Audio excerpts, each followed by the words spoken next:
بسم اللہ الرحمن الرحیم نحمده ونصلی علی رسولہ الکریم والحمد للہ رب العالمین۔ باب فضل من مات لہ اولاد صغار،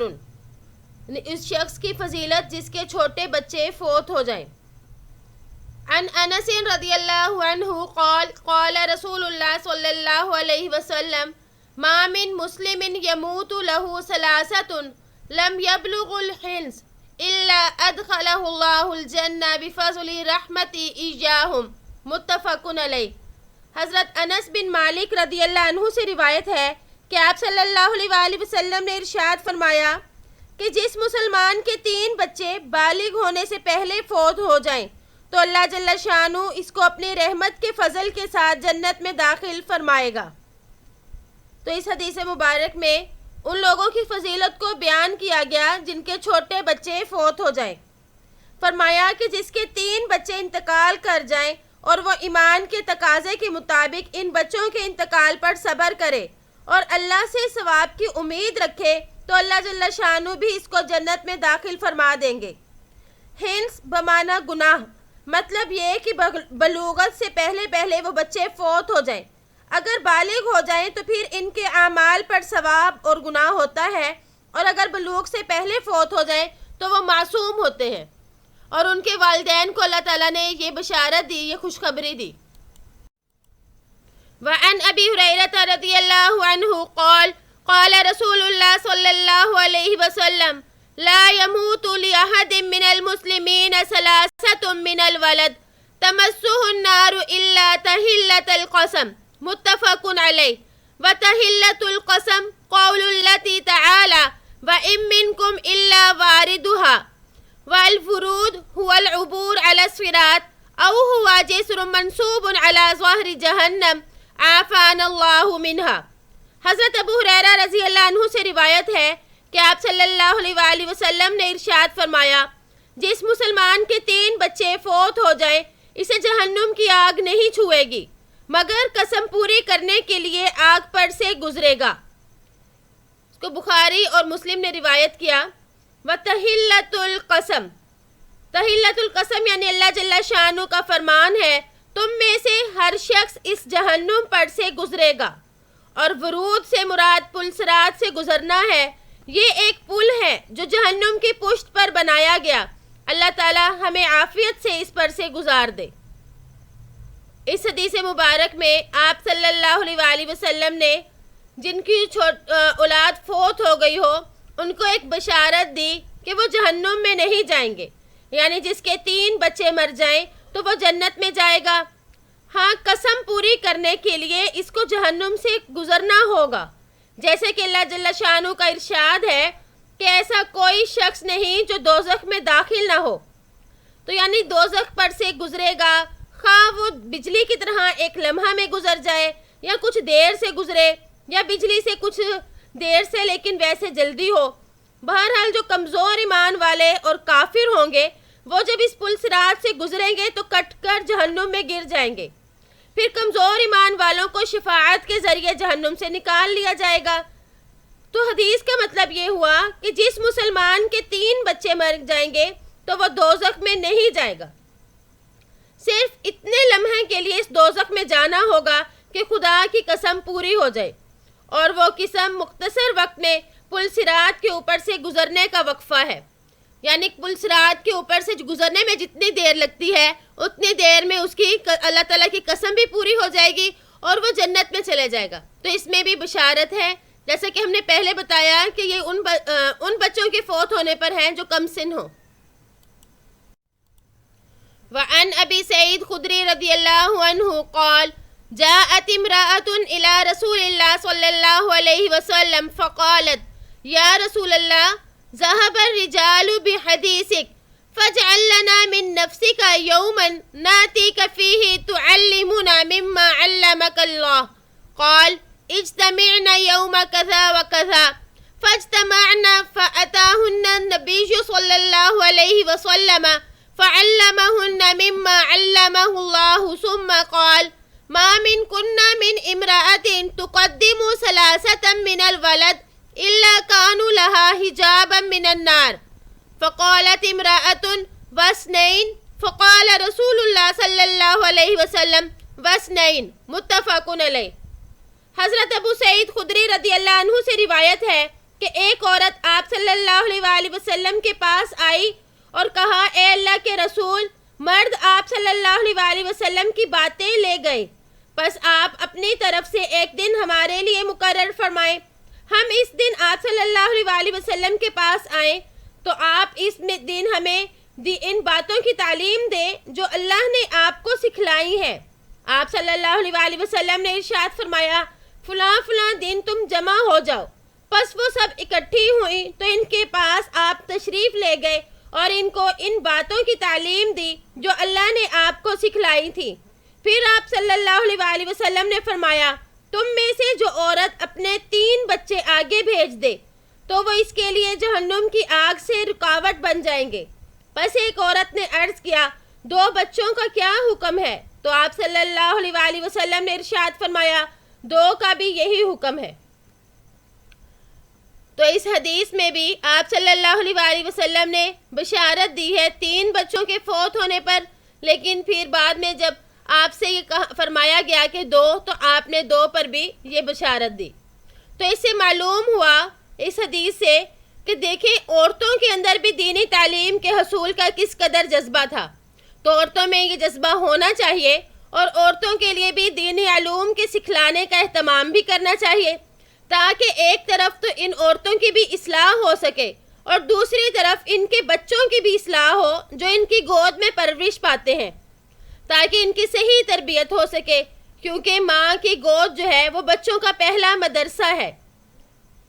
تو آپ صلی اللہ علیہ وآلہ وسلم نے جب فرمایا کہ 3 کے لیے بشارت ہے تو پھر اس صحابیہ نے فرمایا 2، تو آپ نے پھر اس 2 پر بھی یہی بشارت دے دی۔ تو علماء فرماتے ہیں کہ آپ صلی اللہ علیہ وآلہ وسلم نے تو 3 بچوں کے مرنے پر یہ بشارت سنائی، مگر جب 2 کے بارے میں سوال کیا تو فوراً ہی بذریعہ وحی آپ صلی اللہ علیہ وآلہ وسلم کو یہی بشارت 2 بچوں کے مرنے پر بھی سنائی گئی۔ یہ بعض علماء کے نزدیک اس وقت تو وحی نازل نہیں ہوئی،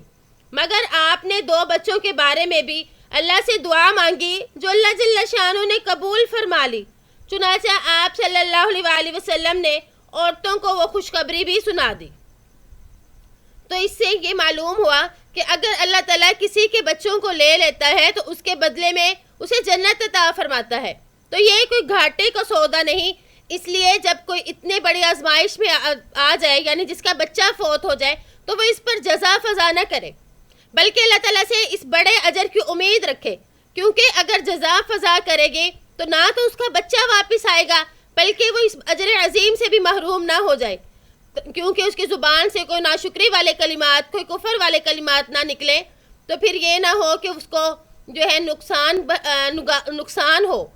تو اس لیے جب کسی کا بچہ فوت ہو جائے تو وہ ان احادیث کو اپنے سامنے رکھے، ان احادیث پر یقین رکھے کہ اللہ کے رسول نے یہ وعدہ فرمایا ہے اور اللہ تعالیٰ سے ثواب کی امید رکھے، تو انشاءاللہ اللہ تعالیٰ اسے اجر و ثواب عطا فرمائیں گے۔ باب البکاء والخوف عند المرور بقبور الظالمین ومصارعهم واظہار الافتقار الى اللہ تعالی والتحذیر من الغفلة عن ذلك۔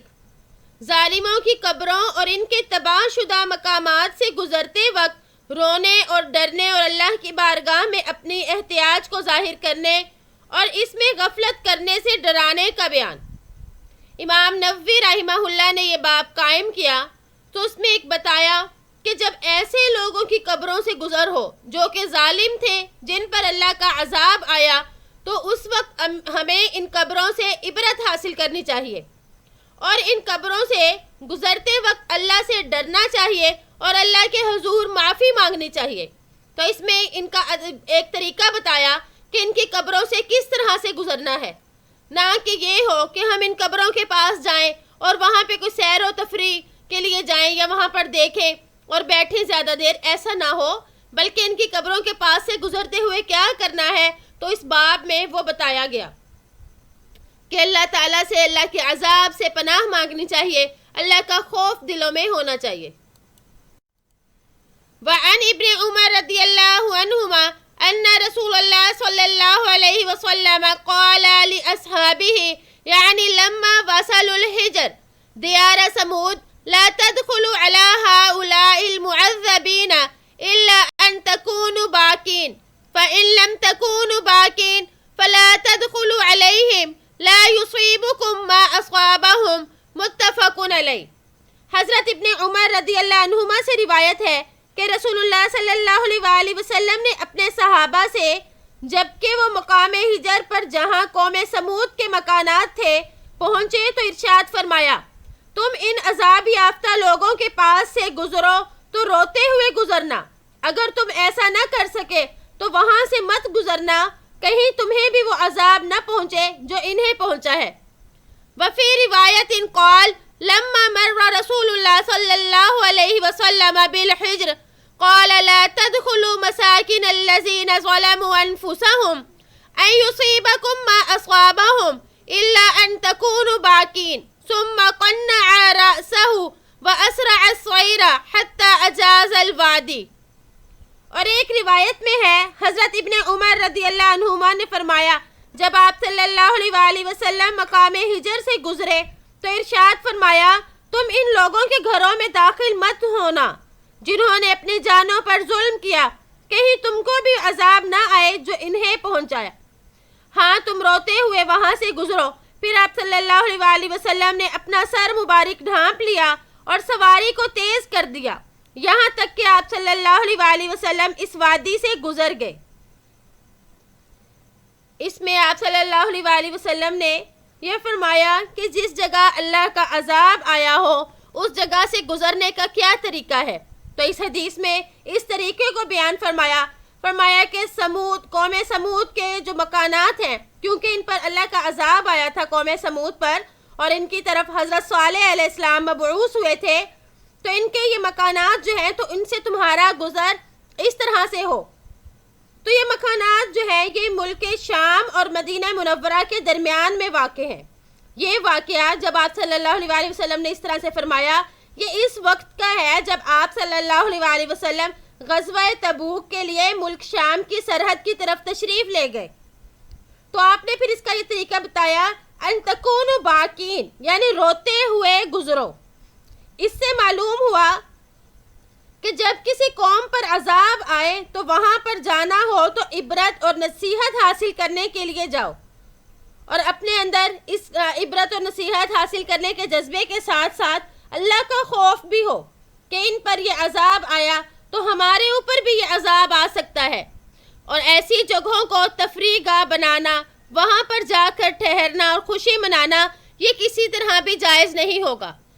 کیونکہ یہ ایک عبرت والی جگہ ہے، تو وہاں پر اطمینان اور خوشی کیسی۔ تو اللہ تعالیٰ سے دعا ہے کہ ہم نے جو پڑھا اللہ اس پر عمل کرنے کی توفیق عطا فرمائے، یعنی جو غرق شدہ علاقے ہیں، جو ایسی بستیاں ہیں جہاں پر اللہ کا عذاب نازل ہوا، تو وہاں پر جا کر ہمیں بھی اللہ سے ڈرنا چاہیے اور یہ دعا کرنی چاہیے کہ ہمارے بھی بہت سے گناہ ہیں لیکن اللہ تو ہمیں معاف فرما۔ تو آپ صلی اللہ علیہ وآلہ وسلم نے فرمایا کہ ان سے گزرو ہی نہ، اگر وہاں ان بستیوں میں جانا بھی ہو تو پھر تم نے روتے ہوئے اور اللہ سے ڈرتے ہوئے جانا ہے۔ اللہ کا خوف دل میں ہونا چاہیے۔ اللہ تعالیٰ ہمیں یہ خوف عطا فرمائے۔ امید ہے کہ آپ کو آج کا سبق سمجھ آ گیا ہوگا۔ السلام علیکم ورحمۃ اللہ وبرکاتہ۔